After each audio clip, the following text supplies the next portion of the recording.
tuyau de retour de lubrification. 10 de 10, là.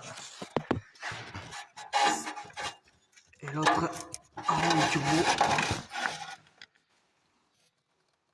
Ici.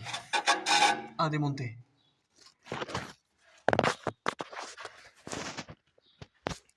Ensuite,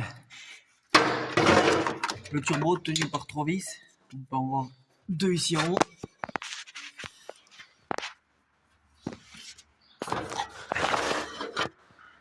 Il y en a une, l'autre elle est sur la gauche.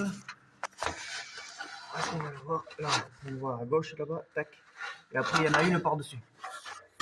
Pour arriver là, il faut démonter l'échappement tenu par 3 écrous. En haut là-bas avec des goujons. Il faut démonter d'en haut ça. Plus les caches de protection thermique. Ensuite, c'est tenu par des pattes sur le côté. Pris sur le bloc. Alors, allez, hop.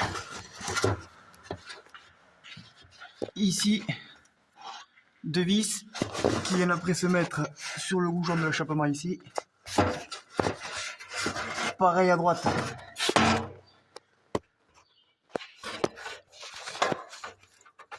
On peut voir une vis là. Ici, l'autre elle est un petit peu en dessous.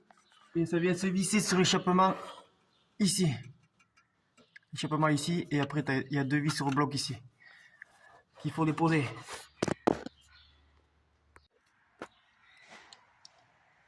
La troisième vis du turbo qu'on parlait. La voilà. Un bout de lampe là. Hop. Ça c'est un goujon pour tenir une bride. Ici vous avez le tuyau d'alimentation. Avec un banjo et deux joints d'étanchéité. L'échappement ici. Les fameux 3 goujons que je disais de démonter. Pour arriver là, il faut démonter la batterie. Le filtre à air avec son support. Filtre à air, les 3 vis, hop, enlever les colliers là. Et pour arriver à ce collier d'urite, il faut démonter la baie de pare-brise. Vis de 10. 1, 2, 3. Il y en a une au fond là-bas. 4, 5, 6, 7, 8. Pour arriver, et là, les deux. Hop, pour arriver à celle du fond, ici, qui sont un petit peu embêtantes, il faut enlever les 2 vis là du moteur d'essuie-glace, que vous n'oubliez pas de débrancher. Et pour arriver là, il faut démonter ces essuie-glaces. Qui est de 17, je crois, 16. Vous enlevez l'écrou, vous les bougez droite à gauche un petit peu, et ça se démonte.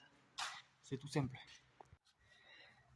Donc comme vous pouvez voir, je suis donc au remontage. Je me suis dit, tiens, on va faire une petite vidéo, c'est assez simple. Pour le turbo, quand vous le changez, vous avez une seringue qui est livrée avec le turbo, qu'il soit neuf ou reconditionné. Des fois elle est pleine d'huile, des fois ils vous la fournissent vide. Voilà, vous mettez de l'huile moteur par l'orifice de lubrification. Rien de compliqué.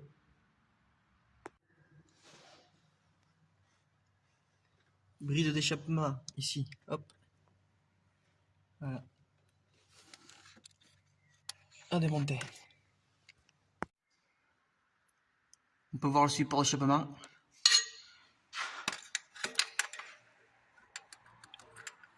Une vis sur l'échappement.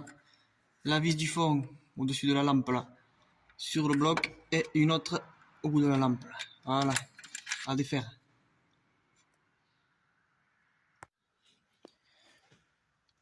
Le filtre de gasoil, donc j'avais pas dit qu'il fallait le démonter, mais voilà, ça va de soi, il faut le démonter. Pour le démonter, il faut enlever, il faut déclipser ceci, là, en levant la languette, ici, il y a une petite languette, vous levez, comme ça vous le tirez, derrière vous avez 2 vis, et cette vis à enlever, voilà. Sous le filtre, vous avez le capteur d'eau, de présence d'eau, qui vient jusqu'ici, ça, déclipser. Les durites, là je les ai reliés entre elles, comme ça le gasoil ne tombe pas du filtre. faut déconnecter entre le retour de la pompe, l'arrivée de la pompe et le retour au réservoir. Voilà, rien de compliqué. Para-chaleur. Alors ici une vis,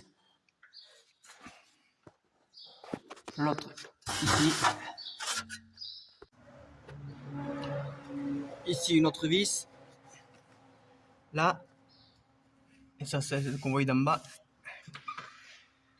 Et par chaleur ici, 1, 2. Voilà pour laver le pare-brise.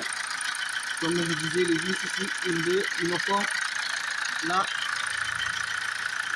une ici, 2 au fond, ici, ici, ici, ici. En sachant que ici,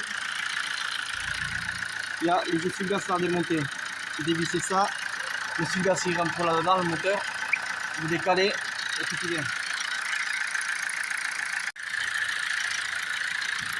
Voilà ce que je disais, vous voyez, ça va au fond, ça rentre, vous mettez les trous en face et vous vissez. Le plastique ici, c'est juste éclipsé, vous déclipsez pour enlever ça. Pareil ici, ensuite ça, vous déclipsez vers le haut et vous tirez. Voilà.